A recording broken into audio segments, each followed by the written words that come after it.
America के Donald Trump और Ukraine के व्लादिमीर ज़ेलेंस्की, रूस के व्लादिमीर पुतिन एक टेबल पर बैठकर ये फैसला कर रहे हैं कि यूक्रेन के फ्यूचर का क्या होगा। लेकिन रुकिए, जब भी नेता व्हाइट हाउस में हंसी मजाक और फोटो सेशन में बिजी थे, ठीक उसी वक्त यूक्रेन में बम बरस रहे थे और मासूमों की जानें जा रही थी। सवाल ये है, क्वेश्चन ये है कि क्या ये मुलाकातें सचमुच यूक्रेन को बचा पाएंगी या फिर ये सिर्फ एक डिप्लोमेटिक ड्रामा है।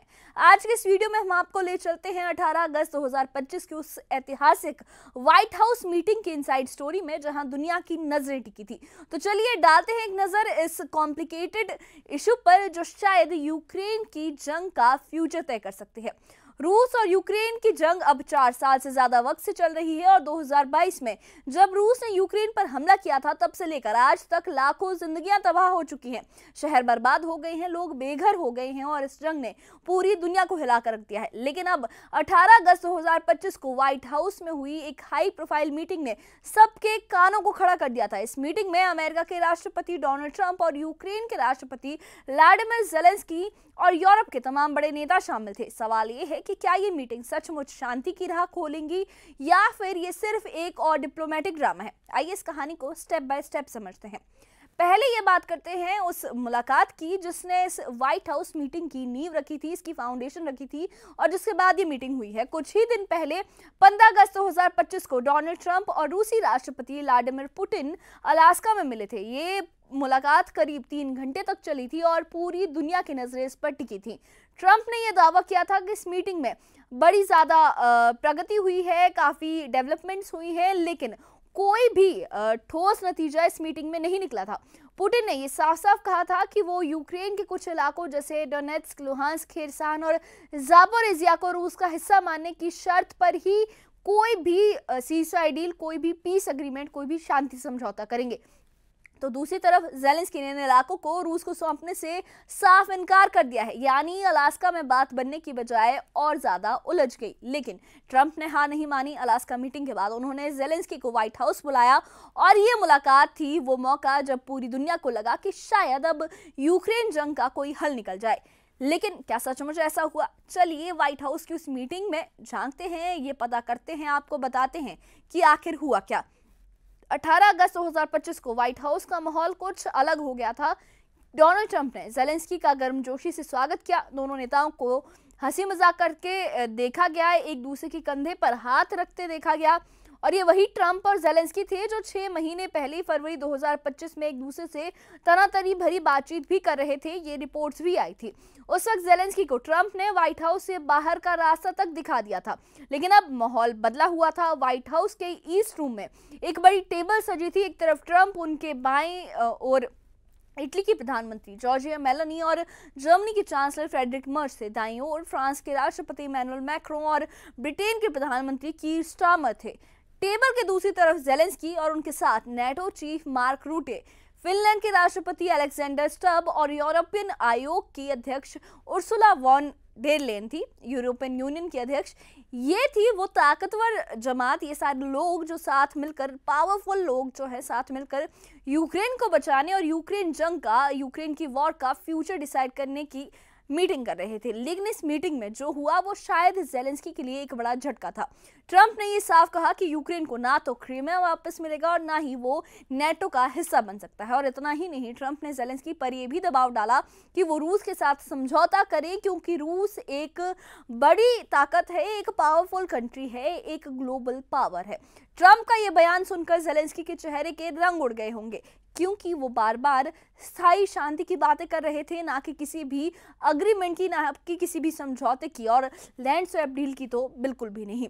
जब व्हाइट हाउस में ये हाई प्रोफाइल मीटिंग चल रही थी, ठीक उसी वक्त यूक्रेन में पुतिन की फौज बम बरसा रही थी। खार्किव में एक रिहायशी इलाके पर रूसी ड्रोन हमले में 7 लोग मारे गए, जिनमें एक 2 साल का बच्चा और एक 16 साल का लड़का भी शामिल था। क्रेमचुक शहर में निप्रो नदी के किनारे रात भर बमबारी हुई, जिसके बाद सुबह सिर्फ तबाही का मंजर दिखा। जापोरिजिया, सुमी और ओदेसा में भी रूसी हमले जारी थे। पुतिन का टारगेट वो है साफ कि वो यूक्रेन के पूर्वी और दक्षिणी हिस्सों पर कब्जा करना चाहते हैं। डोनेट्स्क, लुहांस्क, खार्किव और जापोरिजिया जैसे इलाके उनके निशाने पर है। ज़ेलेंस्की के लिए ये इलाके बचाना अब किसी जंग से कम नहीं है, क्योंकि अगर इनमें से एक भी मोर्चा वो हार गए तो यूक्रेन का आधा हिस्सा रूस के कब्जे में जा सकता है। अब आते हैं इस मीटिंग के सबसे चौंकाने वाले हिस्से पर। ट्रंप ने ज़ेलेंस्की को एक ऐसा ऑफर दिया जिसे सुनकर शायद यूक्रेन के राष्ट्रपति के होश उड़ गए। ट्रंप ने कहा कि अमेरिका यूक्रेन को 90 अरब डॉलर यानी करीब 8 लाख करोड़ रुपए का हथियार पैकेज देगा। इसमें fighter jet, air defence system और तमाम घातक हथियार शामिल है। ट्रंप ने इसे यूक्रेन की सुरक्षा गारंटी का नाम दिया, लेकिन सवाल ये भी है कि क्या ये वाकई यूक्रेन की मदद है या फिर ट्रंप की कोई सौदेबाजी। ज़ेलेंस्की ने खुद माना है कि ये हथियार पैकेज उनकी मांगों का हिस्सा है, लेकिन इसके लिए यूक्रेन को भारी कीमत चुकानी होगी। 8 लाख करोड़ रुपए का ये बोझ यूक्रेन जैसे युद्धग्रस्त देश के लिए आसान नहीं है। और तो और ट्रंप ने यह भी साफ कहा है कि वो यूक्रेन में अमेरिकी सैनिक भेजने पर भी विचार कर सकते हैं। ये सुनकर यूरोपीय नेताओं के भी कान खड़े हो गए हैं, क्योंकि इसका मतलब है कि यूक्रेन का युद्ध अब और बड़ा भी हो सकता है। मीटिंग के बीच एक और बड़ा ट्विस्ट आया। ट्रंप ने अचानक मीटिंग रोककर पुतिन से 40 मिनट तक फोन पर बात भी की। जर्मन चांसलर फ्रेडरिक मर्ज ने बताया कि इस बातचीत में पुतिन सिर्फ 15 मिनट में ज़ेलेंस्की से मुलाकात के लिए राजी हो गए, यानी अगले 2 हफ्तों में पुतिन और ज़ेलेंस्की आमने सामने बैठ सकते हैं। ये पहली बार होगा जब रूस और यूक्रेन के नेता इस युद्ध के शुरू होने के बाद सीधे बात करेंगे। ट्रंप ने इसे अपनी बड़ी कामयाबी बताया है और कहा है कि वो एक त्रिपक्षीय मीटिंग करवाएंगे जिसमें अमेरिका, रूस और यूक्रेन शामिल होंगे। लेकिन सवाल ये है कि क्या पुतिन इतनी आसानी से शांति समझौता करेंगे। फिनलैंड के राष्ट्रपति अलेक्जेंडर स्टब ने तो ये साफ कहा है कि पुतिन पर भरोसा करना मुश्किल है, वो शायद वक्त खरीदने की कोशिश कर रहे हैं। इस मीटिंग में यूरोपीय नेताओं ने भी अपनी बातें रखी। फ्रांस के राष्ट्रपति इमैनुअल मैक्रोन ने कहा कि शांति समझौते से पहले सीज फायर जरूरी है, क्योंकि बमबारी के बीच कोई डील नहीं हो सकती। जर्मन चांसलर ने भी यही बात दोहराई है। ब्रिटेन के प्रधानमंत्री केयर स्टारमर ने भी त्रिपक्षीय बातचीत को एक बड़ा कदम बताया है, जबकि इटली की प्रधानमंत्री जॉर्जिया मेलोनी ने मीडिया से दूरी बनाए रखी। ज़ेलेंस्की ने साफ कहा है कि वो पुतिन से बातचीत के लिए तैयार है। पुतिन से बातचीत वो कर सकते हैं, लेकिन वो यूक्रेन का बंटवारा नहीं होने देंगे। उनके लिए जंग सिर्फ जमीन की नहीं बल्कि यूक्रेन की आज़ादी और सम्मान की भी है। लेकिन पुतिन की जो शर्तें हैं वो सख्त है। वो डोनेट्स्क, लुहांस्क जैसे इलाकों में रूस का हिस्सा मानने और यूक्रेन के नेटो में शामिल न होने की मांग कर रहे हैं। ज़ेलेंस्की के लिए ये शर्तें मानना आसान नहीं है, क्योंकि इससे यूक्रेन की जो संप्रभुता है, जो सॉवरेनिटी है, वो खतरे में पड़ सकती है। इस पूरी कहानी में एक और दिलचस्प एंगल है। ट्रंप ने रूस पर दबाव बनाने के लिए भारत पर भी 50% टैरिफ लगाया है, क्योंकि जो भारत है वो रूस से तेल खरीदता है। लेकिन अलास्का मीटिंग के बाद ट्रंप ने ये भी साइन दिए हैं कि अगर यूक्रेन युद्ध में कोई भी डेवलपमेंट होती है, अगर ये पीस डील होती है, तो भारत पर ये टैरिफ हटाया जा सकता है। यानी ट्रंप की सौदेबाजी सिर्फ यूक्रेन और रूस तक सीमित नहीं, बल्कि इसमें भारत जैसे देश भी शामिल है और इसमें भारत पर भी एक बड़ा असर पड़ने वाला है। और एक बात यह भी है कि इस मीटिंग के लिए ज़ेलेंस्की को खास ट्रेनिंग भी दी गई थी। पश्चिमी मीडिया के मुताबिक ब्रिटेन के प्रधानमंत्री कीर स्टारमर ने ज़ेलेंस्की को सलाह दी थी कि वो अपनी सैन्य वर्दी को छोड़कर डिप्लोमेटिक सूट पहने और इस मीटिंग के लिए वो डिप्लोमेसी का रास्ता अपनाएं, ना कि अपनी सैन्य वर्दी पहनकर आए। मीनिंग इसका ये है कि वो उस तरीके से ना सोचें कि उनकी जो युद्ध की उनकी सोच है उसे छोड़कर आए और वो डिप्लोमेसी में इस मीटिंग को अटेंड करें। और इसका असर भी दिखा है। इस बार ज़ेलेंस्की और ट्रंप के बीच हंसी मजाक का माहौल था, जो फरवरी 2025 की उनकी तनातनी भरी मुलाकात से बिल्कुल उलट दिखाई दे रहा था। लेकिन सवाल ये है कि क्या ये बदलती हुई केमिस्ट्री यूक्रेन के लिए कोई राहत लाएगी। सच तो ये है कि इस वक्त युद्ध के मैदान में पुतिन की फौज यूक्रेन पर भारी पड़ रही है और पूर्वी यूक्रेन के ज्यादातर इलाकों पर रूस का कब्जा है। क्रीमिया पहले ही रूस के पास है। डोनेट्स्क और लुहांस्क में रूसी झंडा लहरा रहा है। खार्किव और सूमी को बचाना ज़ेलेंस्की के लिए सबसे बड़ी चुनौती है। जापोरिजिया और ओडेसा पर रूसी हमले बता रहे हैं कि पुतिन का जो टारगेट है अब पश्चिमी यूक्रेन की ओर भी बढ़ रहा है। ज़ेलेंस्की जानते हैं कि अगर वो इनमें से एक भी मोर्चे पर हारे तो यूक्रेन का आधा हिस्सा रूस के कब्जे में जा सकता है। लेकिन ट्रंप का दबाव और पुतिन की शर्तें उनके लिए कुआं और खाई जैसी सिचुएशन पैदा कर रही है।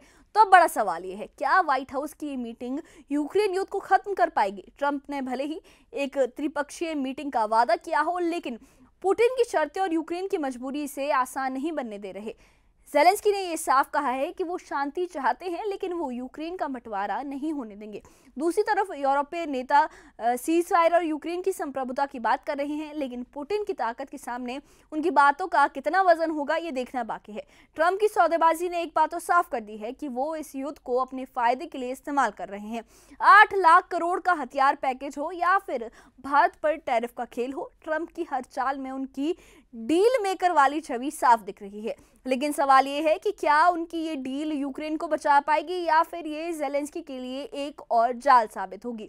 तो 18 अगस्त 2025 की व्हाइट हाउस मीटिंग ने भले ही दुनिया को शांति की एक उम्मीद दी हो, लेकिन हकीकत ये है कि यूक्रेन में बम अभी भी बरस रहे हैं। पुतिन और ज़ेलेंस्की की मुलाकात का रास्ता खुल गया है, लेकिन क्या ये मुलाकात युद्ध को खत्म करेगी या फिर ये वक्त की बर्बादी होगी। पुतिन की जो शर्तें हैं वो ट्रंप की सौदेबाजी है और साथ ही ज़ेलेंस्की की मजबूरी, ये तिकड़ी यूक्रेन के भविष्य को तय करेगी। आपको क्या लगता है, क्या ट्रंप की मध्यस्थता से यूक्रेन में शांति आएगी या फिर ये जो जंग है वो और ज्यादा लंबी खींचेगी? अपनी राय हमें कमेंट बॉक्स में जरूर बताइए और इससे जुड़े अपडेट्स के लिए और ऐसी ही खबरों के लिए हमारे चैनल के साथ बने रहिए। हमारे चैनल को सब्सक्राइब करिए। शुक्रिया।